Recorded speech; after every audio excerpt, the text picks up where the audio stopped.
Good morning, everyone. So we will start. So thank you for joining us for this session on mutual health insurance. And thank you for joining us after a long and maybe a short night after the European Microfinance Week Award. I hope you enjoyed this evening at the European Investment Bank. So my name is Amélie Germet. I will moderate this session on health mutual insurance. I work for Entrepreneurs du Monde, a French NGO created over 25 years ago with a strong experience in social microfinance. We currently incubate 8 social microfinance institutions in Haiti, West Africa, Southeast Asia to support the most vulnerable, including women. And to do that, we offer a large offer of financial and non-financial services, including some health elements. So health at first can appear kind of disconnected from the entrepreneurial journey, but actually it's easy to understand that you will not be able to run your business as usual or not at all if you are not in a good shape. And if you are a woman who need to take care of your family, then you will have additional charges to cover. So this is why being in good health can be a real asset for the vulnerable female entrepreneurs' resilience. Sorry. To explore this, around this topic, we will explore 3 case studies that highlight solutions built around mutual health insurance. So we have designed the session into 4 parts. So you can read the agenda behind me. But I will briefly introduce to our speakers. So next to me we have Claire Locianet, that you may have recognized since yesterday evening.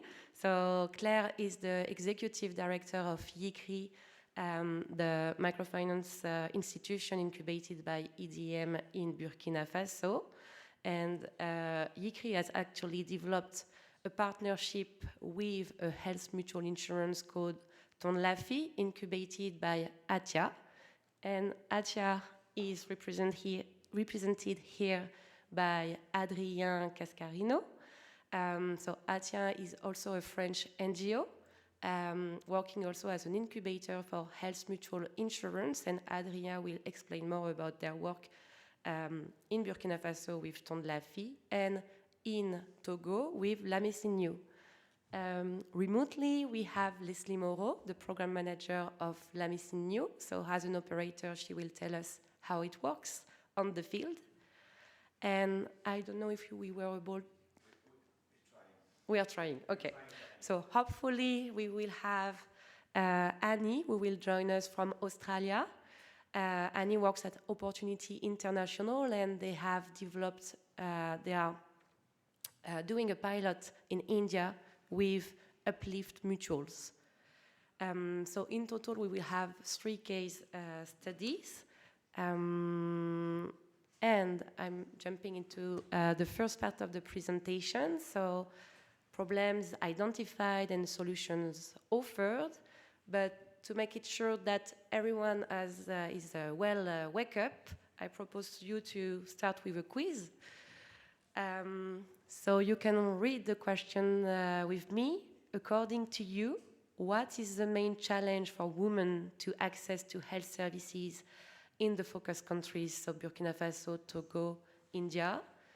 Is it lack of health facilities, lack of money, or limited quality of care because of insufficient tools and skills? So I suggest to do it in an old-fashioned way by raising hands. So I will repeat the question, I will repeat the answers, and you can just raise your hand if you would like to vote. So who is thinking about the main challenge is lack of health facilities? Okay. A few people. Lack of money? A bit more. Limited quality of care because of insufficient tools and skills? Okay, much more. Okay, thank you. We will see during the presentation. So we will start with the case study number 1 and 2, so in between Tond Laafi and Yikri, Assilassimé and Lamessin Nyo, and Adrien will tell us more about the context in these countries. Yep. So, yep. Can you hear me? So on the left is just kind of a timeline about when did we open the health insurance, both in Burkina and Togo, and on the right is what we noticed at the baseline. So most of the members of the MFI, both in Togo and Burkina Faso, are women, which means that health insurance are mostly for women. And their income is a bit higher in Togo than in Burkina Faso.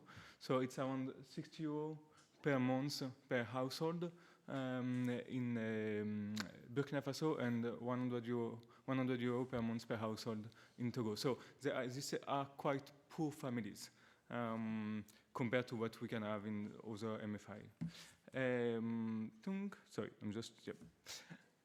What's interesting is that regarding access to healthcare in the area where we are working, so it's mostly urban area, most of the people have access to healthcare. And for most of them, it's not too far, like for 70% is less than 30 minutes by walk or car, but it's not too far. And most of them are satisfied with health service, but most of them is 70%, which means that 30% are not satisfied. And what is very interesting is that generally, beneficiaries that we are working with, they're satisfied with the service, not specifically because the skills are good or because they are well treated, but if they are not satisfied, it's because of the reception, mostly. So one of the members said that in a consultation, there were no chair for her, and the doctor went out and brought back a chair. And she concluded by saying, "This is the best doctor I ever had," just because it took the chair for her while he was a doctor. So just to say that this is a very important about reception. And when they are not satisfied, it's because they are not well treated, but not in specifically medical way. So what's important also is that in a couple, if the woman wants to be treated and it costs money, she has to ask her husband, but the opposite is not true, which is why health insurance might be more beneficial for women than for men in this context. In case of illness, 30% of the beneficiaries had to use their working capital to pay for the medicine, which is why this has a direct impact on the income of the beneficiary and on the result of the MFI. Well, and most of them were interested in a mutual health insurance plans. Yep, next slide. So what we did is we put a mandatory subscription. It means that if you take a loan, you have to pay for the insurance. It's not an option. I will explain a bit more later why we decided this. And so if you are an insurance member, all of your costs, so primary healthcare and hospitalization, will be reimbursed. So it's 60% reimbursement in Burkina Faso and 70% in Togo. And mostly, but not always, it depends on the health facilities, but mostly is by a third-party payment, which means that the beneficiary don't have to pay the money. And every month, the health insurance go to the health facilities and we give the money to them directly. So if the cost is 1,000 francs CFA, the beneficiary will have to pay only like 400, so 40% of the cost. And we make sure to reimburse all the health facility every month, because a lot of plans failed because the health facility were not reimbursed on time, and as a result, they refused after a while to receive beneficiaries, because it's a loss of money for them. And what we do also is we do like home and hospital visit. Hospital visits are very important because it's very costly. Beneficiaries are generally a bit lost when they arrive at the hospital about what to do. And they can be charged a lot. When the hospital learns that they have an insurance, they can say, oh, you have to do a scanner and this and this and this and that to gain more money. So it's important to make a visit during hospitalization by a member of the health insurance.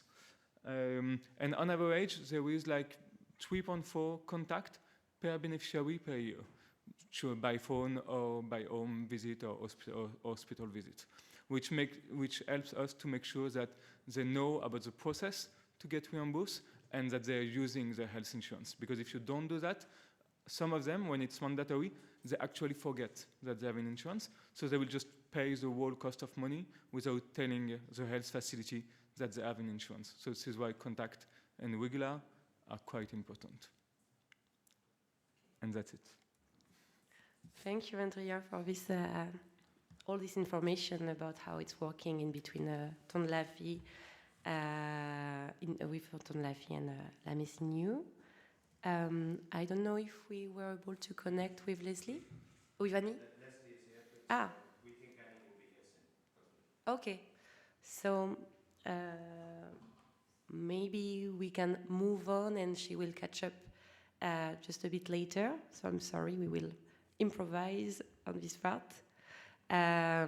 So the second part of the of this session is to understand how mutual health services and MFIs are working together.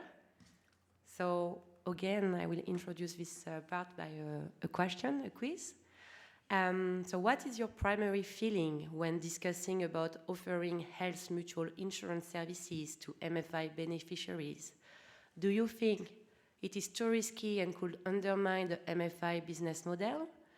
This can help mitigate the risk of delinquency? Or this is a major need to be addressed if we want to help the most vulnerable, especially women? So if you think it's too risky, could you raise your hand, please? I'm super glad to see that. No hand raised. If you think this can help mitigate the risk of delinquency? Okay, a few hands. And this is a major need to be addressed? Okay. So everybody is aligned. That's good. So on this part, so we will. So Annie is online actually. So maybe we will move backward.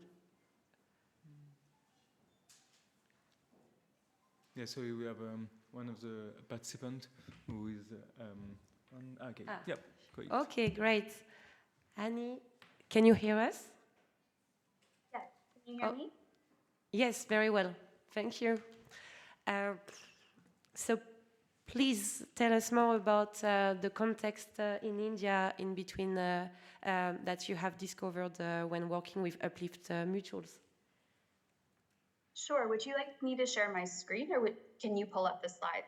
We can see. We will be able to see here. Okay. So perfect. Yep. So I think we're all probably aware in the room the challenges around health impoverishment, and this is particularly acute in India, where 1 in 4 people living below the poverty line live in India. And this is also not new for us as a financial inclusion or microfinance sector, the fact that the most common reason for loan default or lost productivity is personal or family illness. There's also a lot of gendered aspects to this, knowing that, and particularly in the India context, where 98% of microfinance clients are women, so where there is a family illness, and often the carrying responsibility falls to the woman who is the primary loanee, that also has implications for her eldest daughter. And we often see not only do you have loan default or lost productivity, there's then further on impact in terms of attainment of education for girls. And so one of the common ways to be able to deal with unexpected expenses is to pull a child out of school. So I think, again, these are all kind of things I'm sure that we've all known and seen in our work. And also this is further compounded with the fact that the communities with the least protection often have the highest hospitalization rates. So we know that on average in India, 3 out of every 100 people will experience a hospitalization or medical emergency in any given year. And in our particular portfolio of the clients where we serve, we see rates 2, 3, 4 times that in any given year. And often when we think about hospitalization, we think about health and medical expenses, the burden and the focus is often at the hospital level. But 90% of essential healthcare services that people need is at the primary level. And more than that, we also know that 75% of gains for health-related SDGs are at the primary care level. So health financing is not, again, just about is it a loan? Is it a mutual? Is it a savings product? But how do we really address health impoverishment?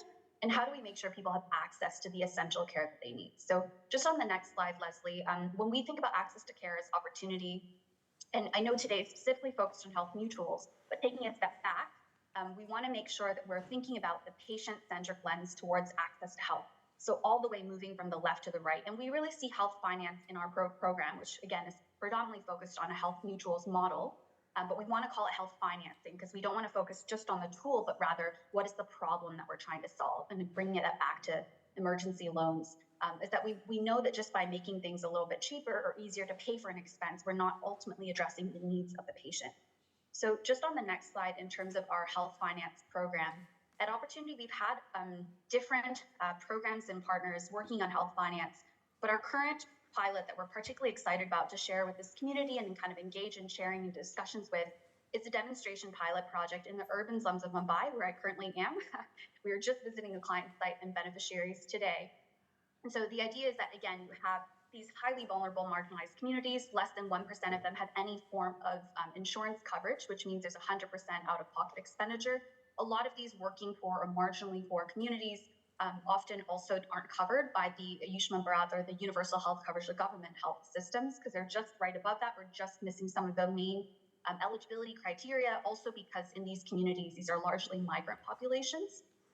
We know that often, again, the equity is then further exacerbated in terms of gender.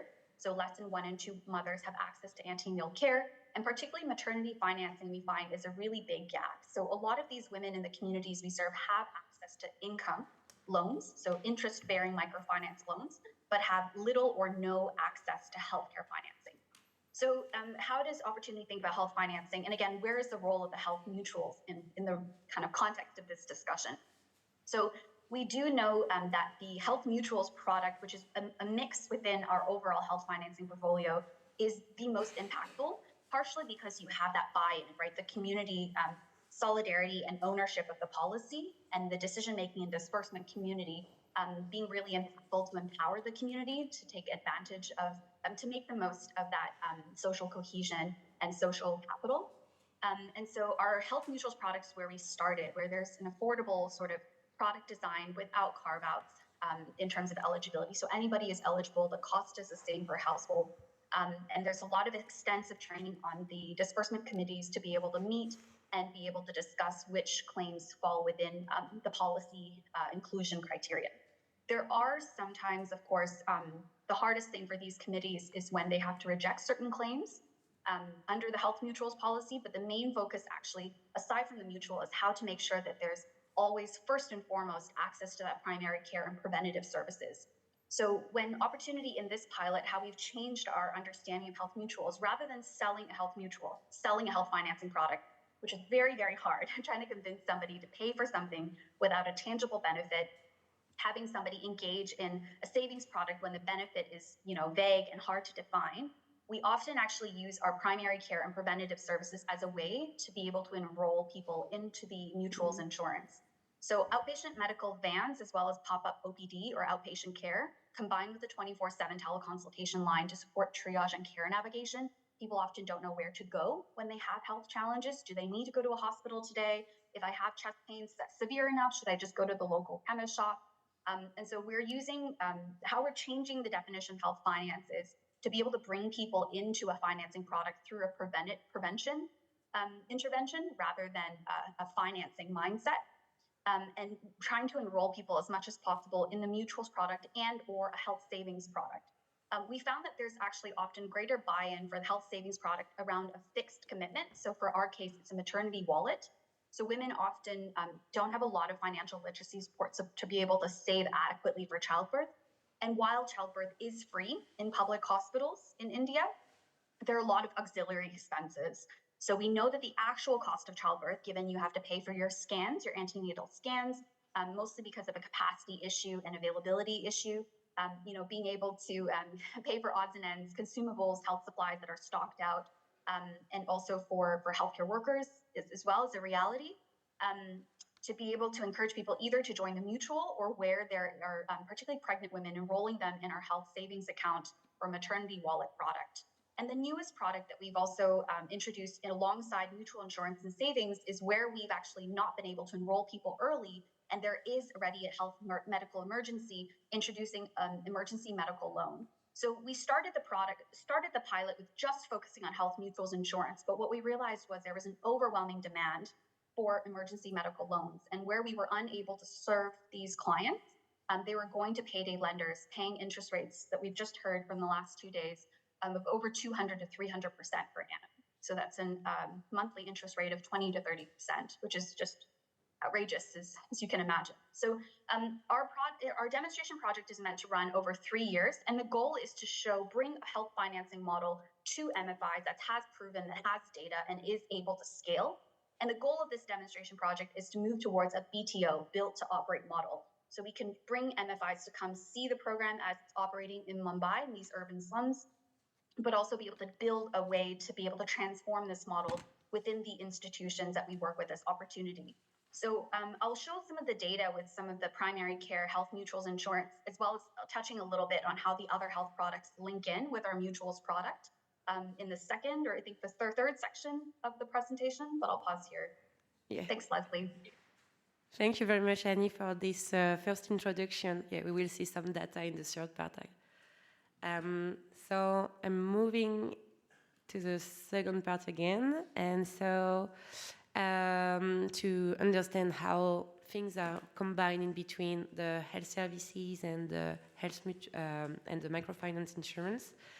Claire will tell us how it works in between Yikri and Tond Laafi, and then we will have Leslie remotely who will tell us more about Lamessin Nyo. And Claire will make the efforts to speak in English, so thank you for your understanding. Okay, let's see. Using these speakers, I will explain how Yikri and Tond Laafi have integrated their operation. First, Yikri's field officer raised awareness about the mutual insurance services during group meeting. Indeed, every month, Yikri's beneficiaries repay the loan, save money, and receive training during meetings in the community. Occasionally, the training focuses on mutual insurance services, and Tond Laafi's field officer can participate to clarify messages and answer questions.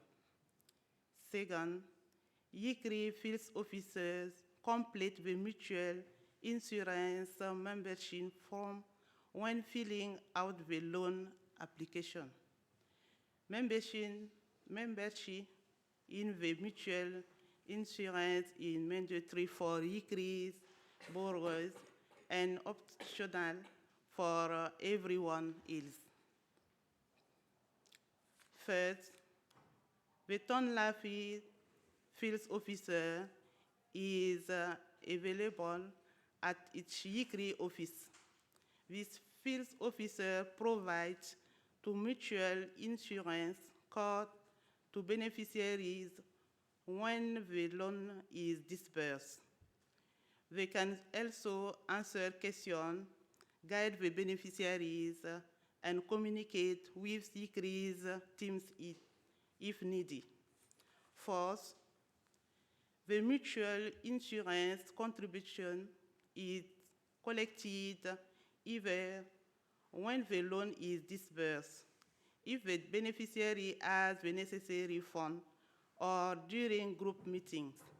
A system exists between Yikri and Tond Laafi to transfer the money to the mutual insurance afterward.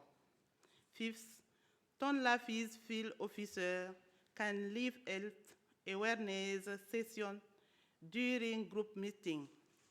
This session may focus on sexual and reproductive health or on the prevention of diseases like malaria or dengue.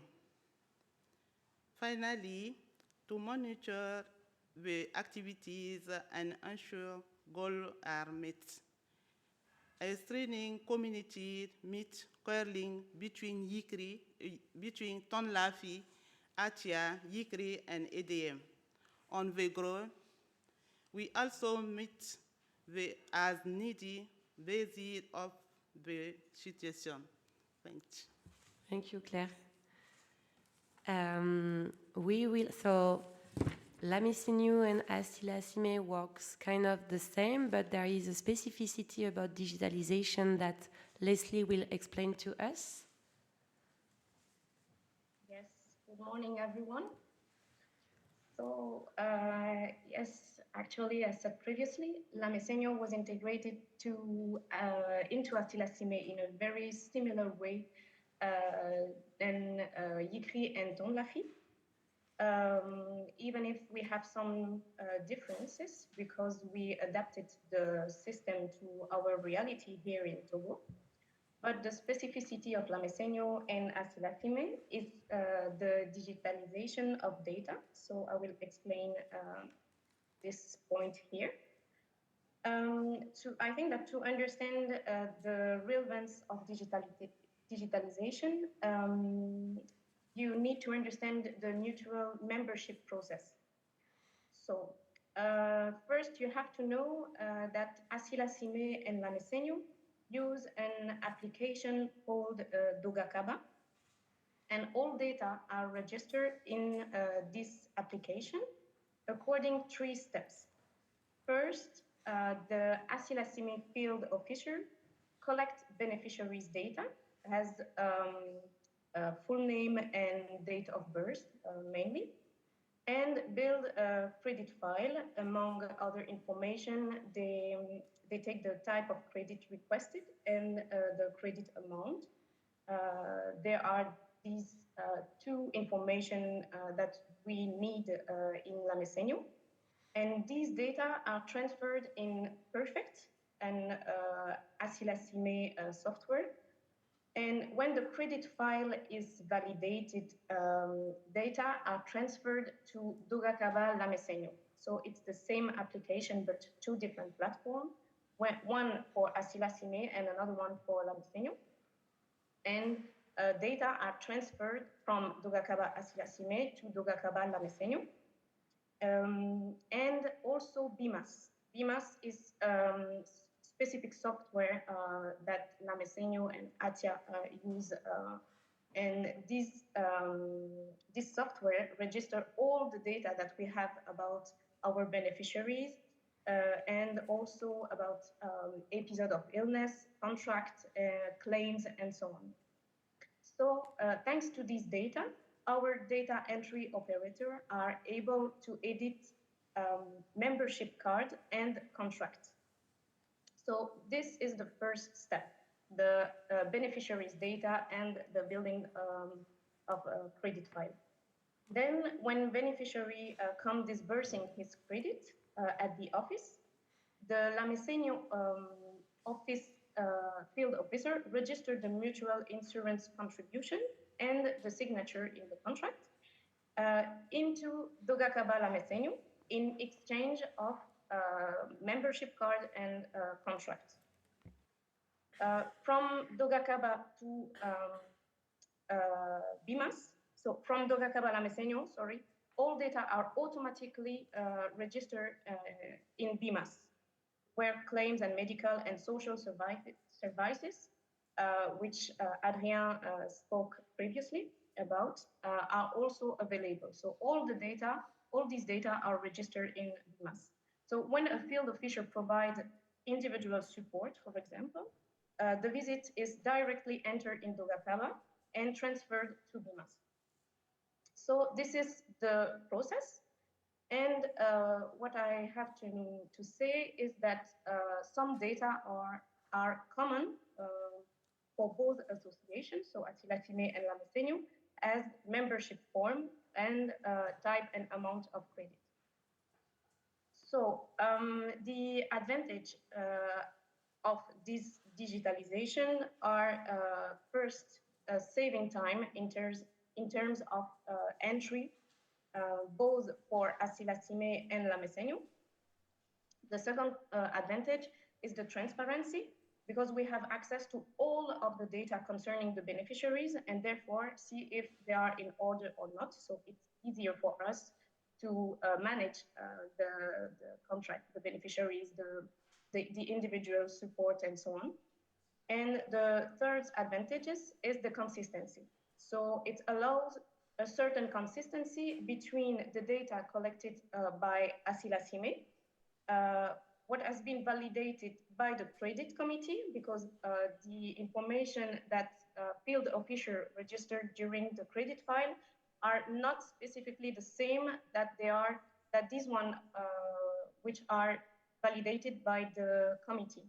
Okay, so it allows a consistency between these data and about what is registered in the Lamessin Nyo database. Okay? So these are the three main advantages of digitalization.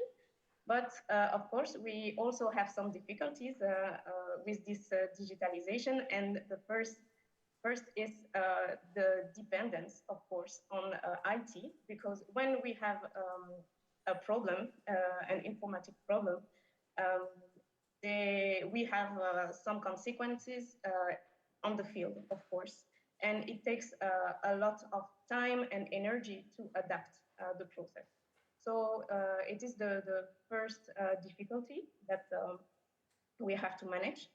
And the second one is that the interaction between different systems, because I spoke about Togakaba, but also about BMAS and Perfect. So we have three different systems, and it's like a domino.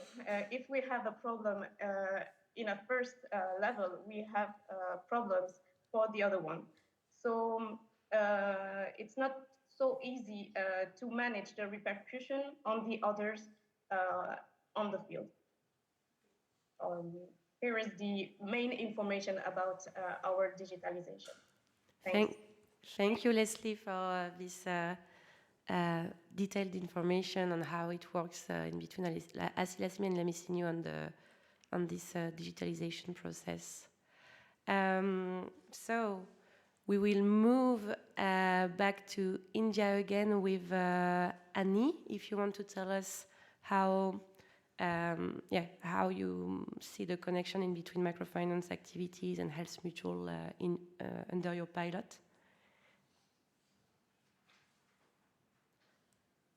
Sure. So I guess in a slight contrast to Leslie in the presentation about Burkina Faso, and the current pilot with Opportunity is through our local implementing partner called Uplift Mutuals, which is not a microfinance organization. So what we're doing is setting up a demonstration project that hopefully can be embedded within and scaled through microfinance organization. And so digitization data and kind of that transition to scale looks a little bit different for us. One of the reasons we've decided to work with Uplift Mutuals, first is that they are a pioneer in this space. And maybe some people in the room have also heard of Uplift Mutuals. It's really like a pioneer in terms of advancing scalable health mutuals that are not digitized per se, but leverage like the self-help group, the group-based loan kind of formations in India. And we've been trying to figure out how to digitize and how to embed that within the demonstration project so it can be supported in that transition to scale. And so the transition to scale is still something that we're working towards. We're currently about in the beginning of year 2 of a 3-year pilot. And we're expecting the transition to scale after the 3rd year where we have more data. And to Leslie's point about the digitization challenges, on the one hand, everybody wants to digitize, right? And the goal is to digitize, get rid of manual processes. But what we also know is, especially in the early days of piloting and being able to finalize the product, and as I've alluded to, that product initially started as, let's do health mutuals, and evolved into, okay, we also need to make sure there's, what are the commitment savings aspects of it? What do we do in the case that there are emergencies? Can we embed a loan product? And how does that overall lay into the preventative health services to de-risk and make sure that there is 100% repayment of loans, but also continuing renewing enrollment in that mutuals product? And what we found is actually that we don't want to digitize too fast, because a lot of these processes rely on building trust and also really understanding what needs and can be digitized without assuming that they can be digitized. So in our demonstration project, we're working in dense urban slums with informal daily wage workers, and they don't have a fixed income. And this was important for us because we do know that with a fixed income, it opens up a lot of other forms of collateral, like pay slips being the most important one, as it waived to be able to underwrite risk or to be able to understand that kind of the overall financial situation of a family better. And we also chose a demonstration pilot environment where there was cycles of disease and low levels of health literacy given the cramped conditions. So that would look obviously different in rural poverty. And we know that the institutional child delivery is often costly, even though there is the existence of public health infrastructure. And a lot of that comes down to, again, the low levels of health literacy and kind of cycles of disadvantage that we've already spoken about. And so some of these conditions in our demonstration pilot project make it difficult to digitize right from the beginning, but also it means that we are able to better understand what the needs of the community are before we reach that transition to scale, where we do hope that there's more of an embedded digital ecosystem. We've actually just had our first look at our digital health mutuals product, which is called Utam, the app. And it works very similar to, I think, what Leslie's already worked through. So how do we actually capture client data? How do we make sure that there's information about coverage, information about different support services available, and also make sure that it's as user-friendly as possible, given the segment that we're working with, and how we're able to capture data in terms of outcomes, not just outputs. In the transition to scale, so we know a lot of the MFIs, actually all of the MFIs, particularly in India, really see that the health lending and health financing portfolio as extremely risky. And what they would like to see is whether or not health finance can be more or less sustainable financially, and also that it does improve outcomes like resilience and health for their clients.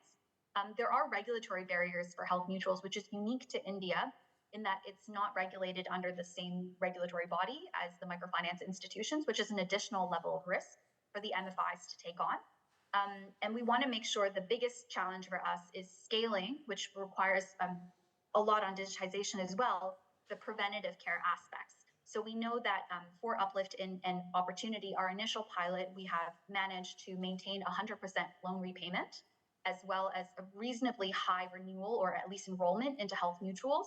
The second year is actually more important than the first because it means that they're seeing ongoing value in being part of the mutual.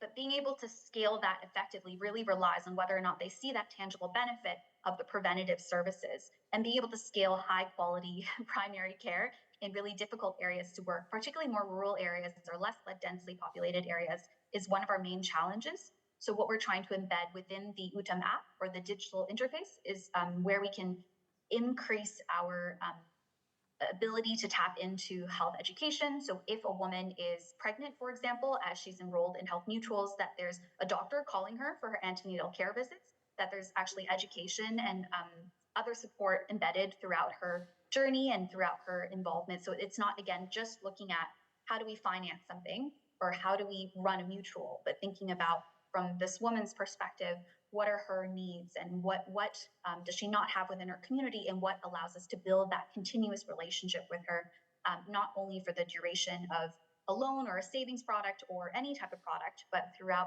her life so she can ultimately build pathways out of poverty for her family. And so I'm looking forward to hopefully coming back to European Microfinance Week in the future and having more data to share.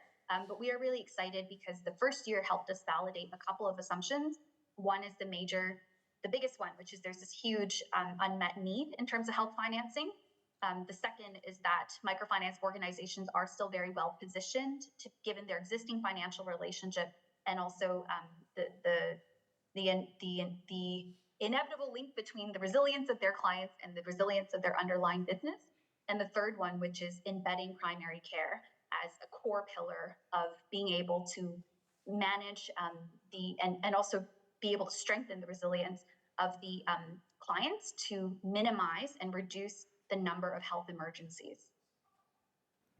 Okay, thank you, Annie. That's a good transition for the next.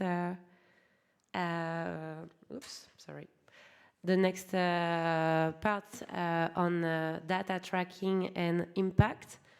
And to be sure that we are still captivating our audience, we will continue with a quiz. So, according to you, what is the right answer? In Burkina Faso, the mutual health insurance scheme enables women to reduce their payment difficulties by 41%. In Togo, the mutual health insurance scheme is actually used by 59% of women and 41% of men. Or in India, out-of-pocket costs, meaning the cost not covered by the insurance, can be covered by 41% by the emergency medical loan. So, who would like to vote for the data in Burkina Faso? Okay, 2 hands, a bit more. In Togo? Okay. And in India? Okay, let's move. Okay, so the answer will be in the next slide, so be attentive. So we will start with Adrien, who will tell us a bit more about what they studied in Burkina Faso. Yeah, so the answer of the quiz in this slide. So what we were able to do in Burkina Faso at the beginning of the health insurance was to do a partnership with the University of Burgundy in France to create a randomized controlled trial, which means that there was 1,000 people who had access to insurance among the MFI members and 1,000 people who had no access to insurance. And it was done by chance. It was possible because it was the beginning, so we are not able to provide insurance to everybody. So it was ethically correct for us to choose that some people will not have access to insurance because we were not able to cover all the members of the MFI at the beginning. So during 2 years, 1,000 people had access, 1,000 people had no access. And after 2 years, we measure the difference between the test group and the treatment group. So people who had access, people who had no access. And that was the result. So the idea was that in blue is the idea that most of the people were able to have a better access to health. So much less self-medication, the ability to get treated, less give up of treatment, and less wait, because a lot of people wait 1 day, 2 days, 3 days, 4 days before going to a healthcare center. But with the health insurance, they much lower time. And also they were able to buy all the medicine, because most of the time when they have no insurance, they get the prescription and they say, well, I will buy this, but not that because I don't have the money. So with the health insurance, they were able to buy everything. And 41% of the health insurance groups had less payment difficulty than the non-health insurance group. And they had less negative impact on their income generating activity. So that was the result of the RCT. Yep. Thanks. So, well, can you hear me well enough? Yeah, just so this on the left is all the diseases that we have by number of diseases on the blue and by the cost on the orange. So as you cannot see, can you guess, it's in Burkina Faso and Togo, what is the highest peak? What is the disease, the most frequent disease that we have to pay for in Burkina Faso and Togo? What could it be? Malaria. So this is simple malaria, this is aggravated malaria. So aggravated means that you need to get hospitalized, and as a result, you can see that the cost for the aggravated malaria is much higher than the simple malaria, even if there are like much less cases. And here you've got all the diseases that have been covered in 2023 by the health insurance. And you can see some peaks sometimes. So for example, this is for the dengue, which is also a disease that you can get by mosquito. And the cost was quite high also in 2023. There was a peak of disease in September, October. And here is the number of treatment reimbursed. So it's mostly primary care that we are reimbursing, but the most costly treatment are hospitalization, which is the orange box. So this is the number of treatments, this is the cost of treatment, and you can see that hospitalization is more or less same cost as primary healthcare, while it is a very low number of treatment. Okay? Yep. This is a breakdown by gender. So for one primary adherent, there is like 3 additional members, so 4 people maximum that are covered by the health insurance in a household. So most of the primary members are women, because a member of the MFI are women. But here is a breakdown by members. So this is women, this is men. So as the children are also covered, so there are like more women because they are the primary member, but still like 40% of men as member. But the number of treatment is much higher for the women, and the cost of treatment is also higher than the number of treatment. We try to understand this difference, and we notice that there are like 3 main reasons why men are using the service less than women. So it's mostly adult men that are using the service less. And the 3 main reasons was, one, they do not know that there are additional members, that they forget that they can use the insurance, so they don't ask when they are going to get treated. Secondly, stereotype about men, like, I'm strong, I don't need to go to the doctor, so I will not go to a health facility. And the third reason that we did not forecast is that the husband, most of them, they don't want to depend on their woman. So they say, like, this is the health insurance of my wife, and I will not use it because I will be able to pay for my cost by myself. So this is the 3 main reasons, and we are trying to develop some group of men who are using the service, who could convince other men to also use the service to encourage use of the health services by men also. Yep.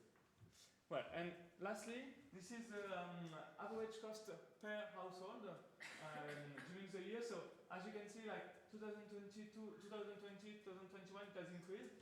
2022, we are able to decrease it a bit. So just to say, this is the blue, is the mandatory, the cost of mandatory health insurance, and the orange is voluntary. Because as some people, they get a loan, they get the insurance, and after they are not able to renew the loan, or they don't want to, but we wanted to provide them the possibility to continue to pay for the health insurance. But as you can see, one of the issue is that voluntary member, they consume the health insurance much more than mandatory member. Because if they choose to pay for the insurance, it's because they know that they will be sick, or because they know how it works, so they will use it more and more. So this is why we are using mandatory membership for the MFI, because otherwise it's not possible to have a stable financial model. Yeah, so we were able to decrease it a bit in 2022 by controlling expenses and checking the cost per health facility, so that we can see that one health facility has a higher average cost than another, and we can go to see them to say, well, there is an issue, you need to do less scanner for all the members, for example. But 2023, there have been an increase in the general health cost in Burkina Faso, plus the peak of dengue in October and September. But just to say that this is something that we need to check very regularly to ensure that the model is stable enough. And that indeed there is an increase of the health cost over the year between 2022 and 2023, also with the inflation. Yeah, sorry. Thank you, Adrien. So the data focused on Burkina Faso because in Togo we have just started, but next time we hope to show you some data from Togo. So what about India? Annie, if you can tell us what you have assessed with Uplift Mutuals and your pilot? Yeah, sure. It's really interesting to me because obviously there are many differences both within the country context, the health needs, as well as the product design and even institutional kind of strength between India and the partners in Burkina and Togo. But there are a lot of commonalities as well. So something that struck me about the previous case study was just the difference between voluntary and mandatory contributions and claims, which we've also seen slightly differently, but also similar in India. The cost of acquisition also for voluntary is really high. We call that a retail model. And that was one of the reasons why we tried to really understand how do we get to a better state of acquisition unless we only focus on mandatory or what we call community model enrollment for mutuals. And so that's where we landed on being able to onboard retail or voluntary members through primary care and preventative services. So, you know, when you're in a slum and you see this like uplift van coming through, or you see like a doctor sitting under one of these like makeshift kind of pop-up sites, it's actually a great way to raise awareness. They'll stop by and ask questions, and that's actually one of the main ways that we've seen enrollment occur. The cost of acquisition enrollment, particularly for voluntary, is still very high. It's something that we've looked at. The other way that we've looked at enrollment is actually from an emergency medical loan product. So once people who have just recently experienced a medical emergency, and then they're much more aware of the fact that they could be at higher risk, especially if it's like an NCD or if it's to do with some type of underlying risk or condition, that they're more likely to then consider enrollment for a mutual product in particular. So we're looking at, again, how do we build this product, both have the community mandatory enrollment as well as the voluntary and retail enrollment into the mutual product. So again, on our primary care and preventative services, we found that in general, the onboarding phone call from doctors once they interact physically with the service to get a follow-up phone call if they're interested from a medical staff rather than a financial staff has been really important. They're educated a little bit more about what health needs could be depending on who they are, talk a little bit about their general health status. It's almost like a screening checkup in a way. And at the same time, they're having this healthcare experience with a health worker. They're also learning about health financing and financing needs and the importance of insurance, particularly mutuals insurance. We've actually had one member that I thought was really interesting who said on one of the calls, "I don't believe in insurance because you make money when I'm healthy.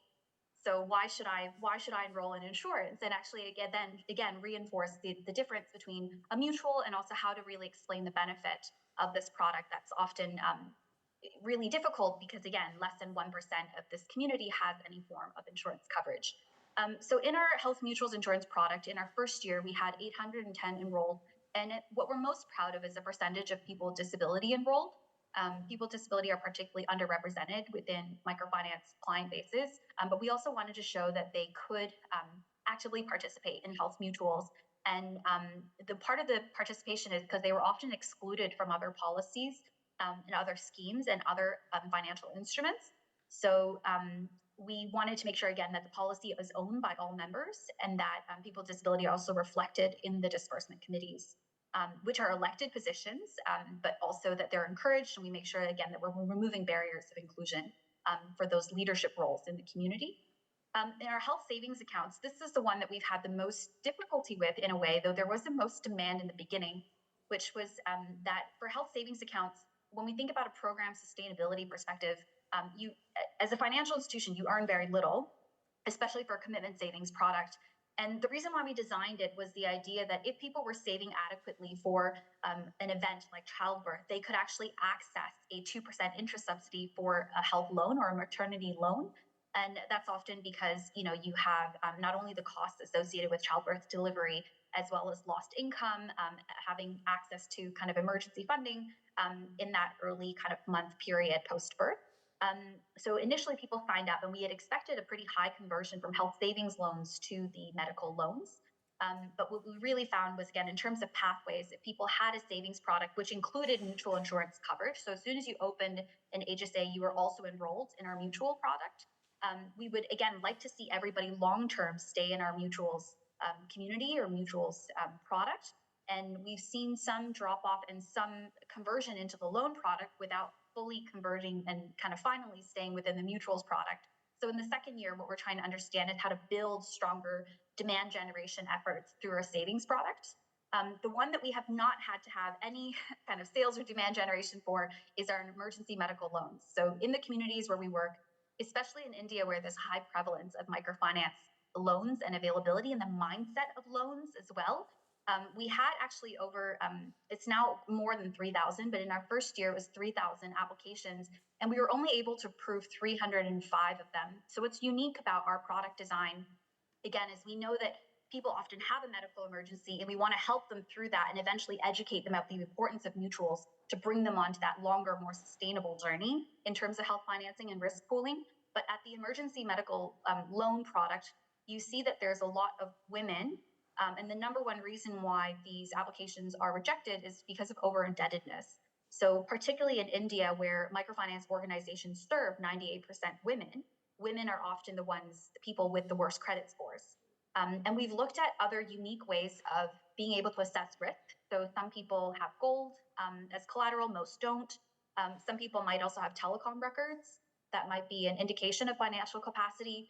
But at the end of the day, the over-indebtedness, and we've seen women with upwards of 20 loans concurrent, which is like quite extreme, but on average, more than 4. That would be not only against a regulatory body, so RBI standards, but also just makes it very difficult in terms of assessing riskiness. In our second year, we are hoping, because actually the most successful way to convince people to join a health mutual for us is a combination of the primary care and the emergency loans, trying to understand how we can better improve that loan product, particularly for given the high rejection rate. We want to maintain repayment to be as close to 100% as possible. But if our ultimate goal is not to have loans be repaid perfectly, but our ultimate goal is so that when people experience emergencies, we help them with that shock and eventually convert them onto the mutual's product, what that pathway actually looks like. So that's our main focus for year 2. And then for year 3 is to figure out among these different services and products, how to build more than our existing 3 hubs to be able to expand into the rest of Pune and Mumbai in the state of Maharashtra in India, as a demonstration again of the fact that this model can be scalable beyond 10 hubs within these 2 urban areas, or 2 or 3 urban areas in India. So I think the data, again, from the rest of the world is quite encouraging, seeing the impact not only in terms of being able to meet unexpected health financing expenses in the RCT trial in Togo, but also looking at the fact that you're improving, again, different intersectional outcomes. So we're not just talking about being able to sell more policies. We're not necessarily talking about the number of claims processed, but we're actually talking about resilience and health for these households. And that's really encouraging, I think, as we're all learning and innovating how to build these innovative products in different contexts. Yeah. Thank you, Annie, for reminding us the final objective of these services. We have reached the last part of our session on challenges and lessons learned. So it will be my last question to you, and then you will be able to ask you a question to us. So according to you, what is the biggest challenge when offering health services to female MFIs beneficiaries? First, ensure a high level of satisfaction with maternal and child healthcare coverage. Second, convince women to use appropriate healthcare facilities rather than traditional healers. Or third, design a competitive and sustainable offer affordable for female MFIs beneficiaries, including the most vulnerable. So, who would like to vote for the first answer? No one? Second answer?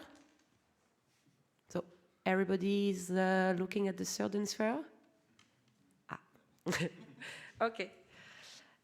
So, to conclude, we will have Leslie and Claire who will tell us what they face in the field in Togo and Burkina Faso and what they have put in place to address these challenges. Yes, of course, I will explain this. So I think that the main challenge we encounter is that we are targeting vulnerable people who most of the time have no knowledge about the insurance system and are very wary of it.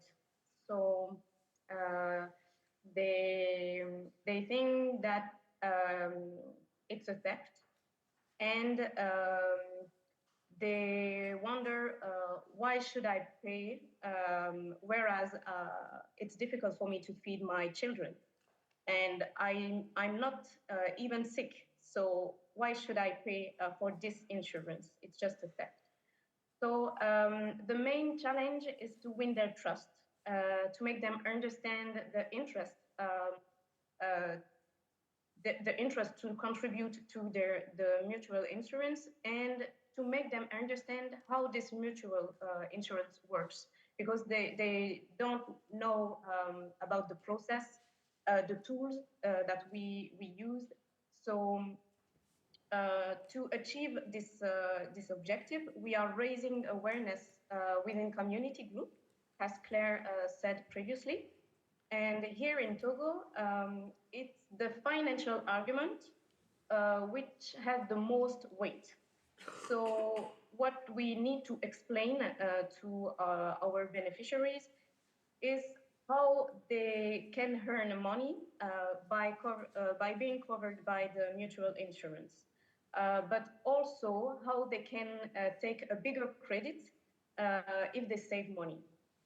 It's the most important for our beneficiaries, because the main worry that women have to manage is money and take care of the family. So we have to explain why it's interesting to contribute to the mutual insurance, and how the mutual insurance can help them to save this money.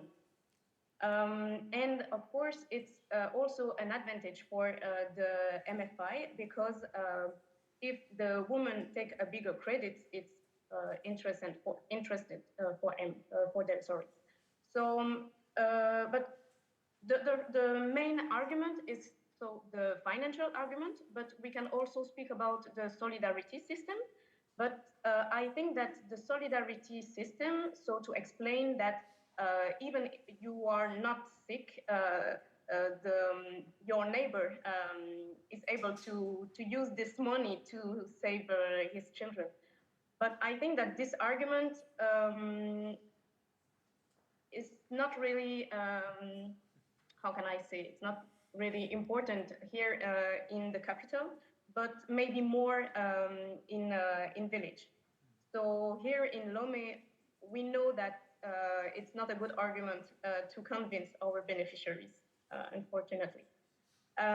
So another way to manage this challenge is also to provide quality services so that they are satisfied and join more easily afterwards.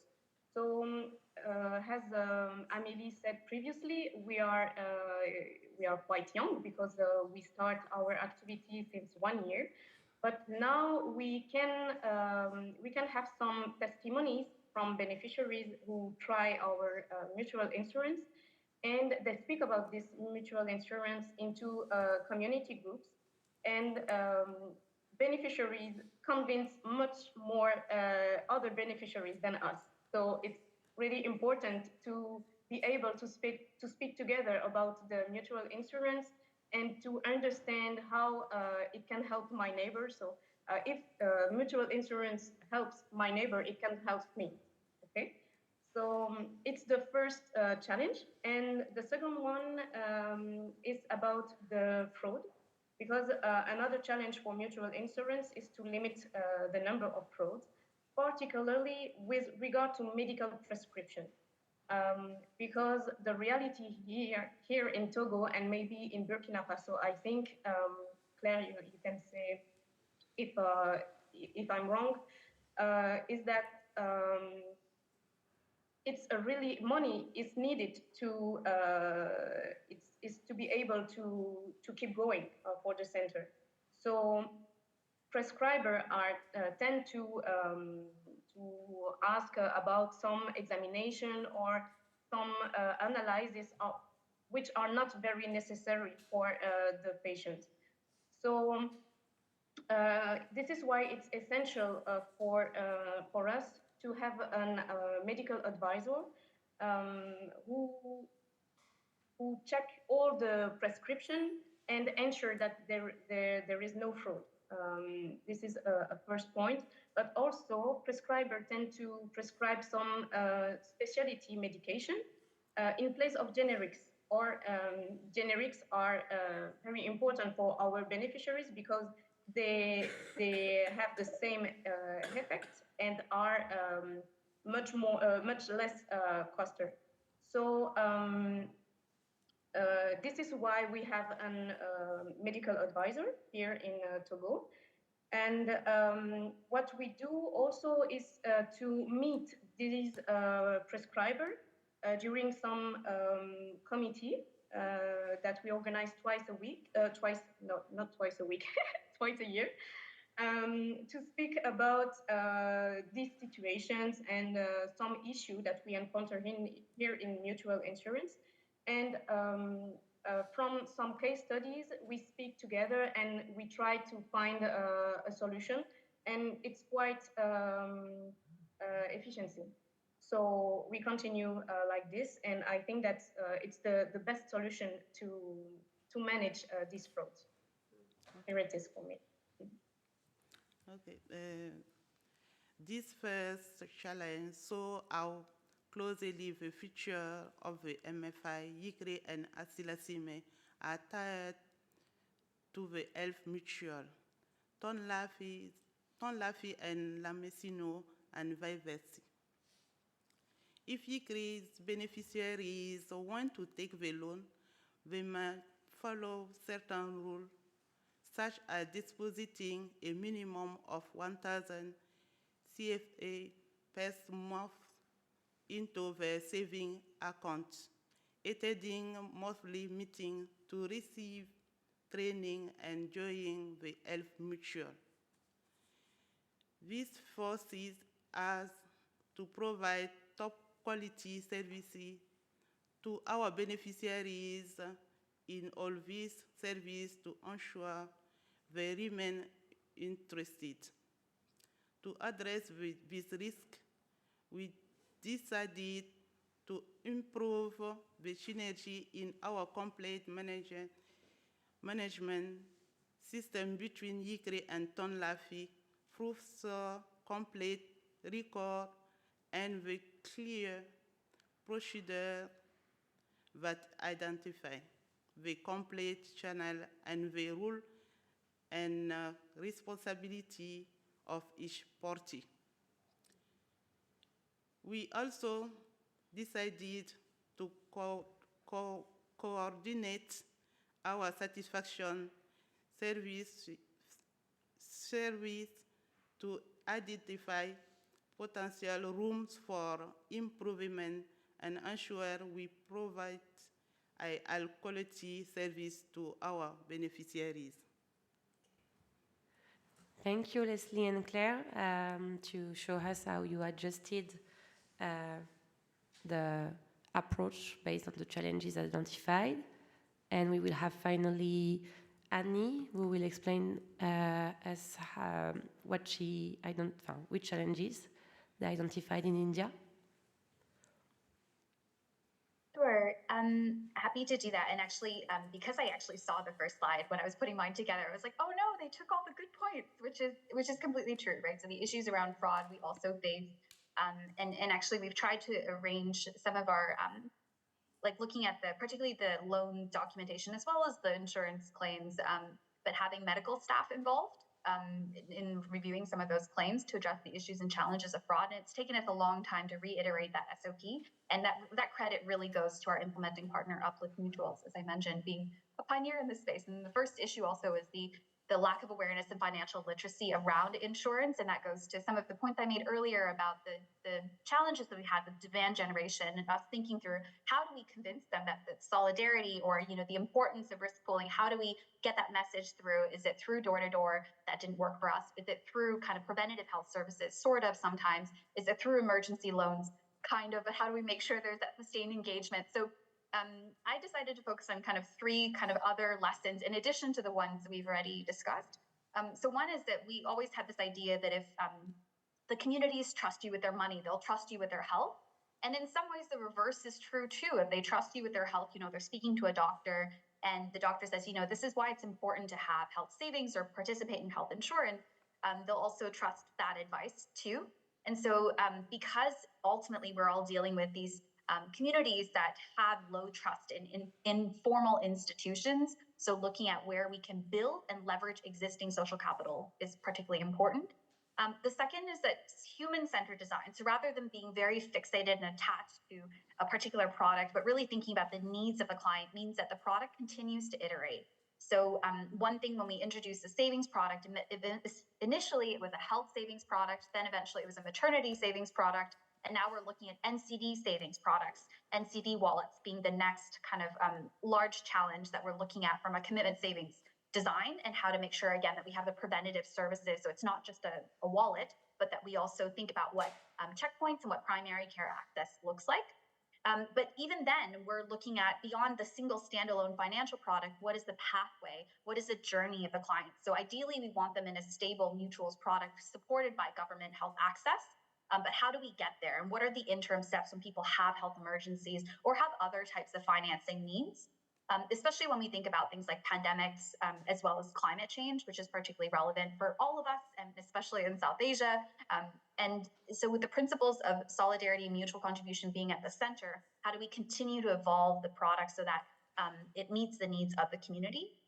And the last thing is that private sector approaches are necessary for universal health coverage, but as we've also talked about, we do need to understand how we assess these intersectional outcomes, right? So insurance shouldn't just be about what is the premium, what is the reimbursement, what is the claim ratio. We also need to think about, okay, well, by offering these microinsurance products, like the study that we looked at today, what are the impacts on health? What are the impacts on climate, on nutrition, on gender? And I think the more that we're able to refine our evaluation approach to move beyond financial outcomes for health mutuals in particular, the more that we're able to better understand the value of these financial services, and even better, the value of digital financial services. So we move away from this very siloed intervention where insurance is just about X and health outcomes are just about Y. But what happens when we have these innovative private sector approaches? So those are some of our learnings. And again, we're really excited to be part of this professional community and the discussions here at European Microfinance Week. Thank you. Thank you very much. So first, I would like to thank our speakers for having presented these innovative client-centric approaches to support women to improve their health conditions. We are a bit late, but if you would like to ask us one or two questions, we will be happy to answer to you. We have a mic. Yeah, perfect. I don't.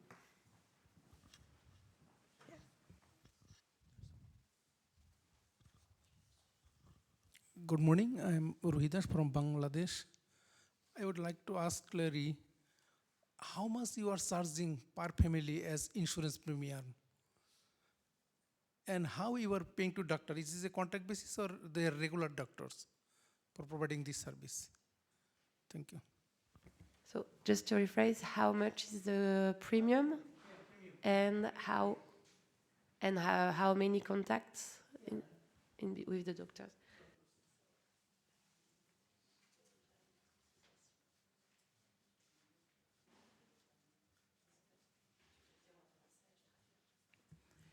Merci pour la question.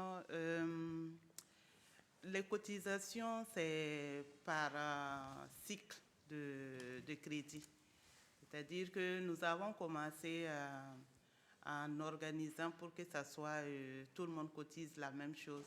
Mais on s'est rendu compte qu'avec l'évolution des crédits, il y a des gens qui empruntent plus et qui peuvent supporter les autres.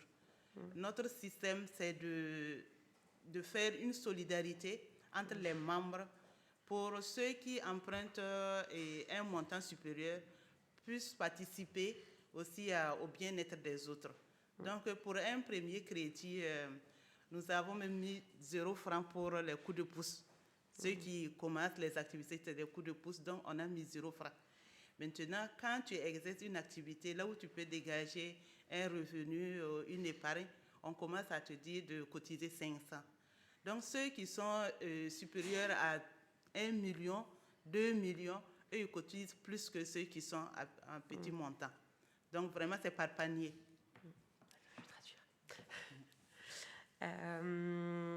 Okay, so when they started, everybody was paying the same premium, but finally they decided to review this model and to have a more progressive approach. So basically, the bigger is your loan amount, the bigger premium you will pay. So if people have a very small loan amount, they will pay actually, it will be free for them to access to the health mutual insurance. Then we have a first level at 500 francs CFA, which is less than €1 per month. And then it will increase, and I think in average, the cost will be 1,500 francs CFA, so a bit more than €3 per month. €2, sorry. Yeah. It's between €0 or €1 and €5 per month per household. So it means between, I would say, like €10 and €50 per year, 60 euros, 10 euros and 60 euro per year, and the average is 25 euro for the whole household. And there is 10,000, at the end of 2023, there were 10,000 households, which means 40,000 members covered by the health insurance. And the ratio to claim, it's between 80 and 90%, which means that we reimbursed between 80 and 90% of what people are paying for the health insurance.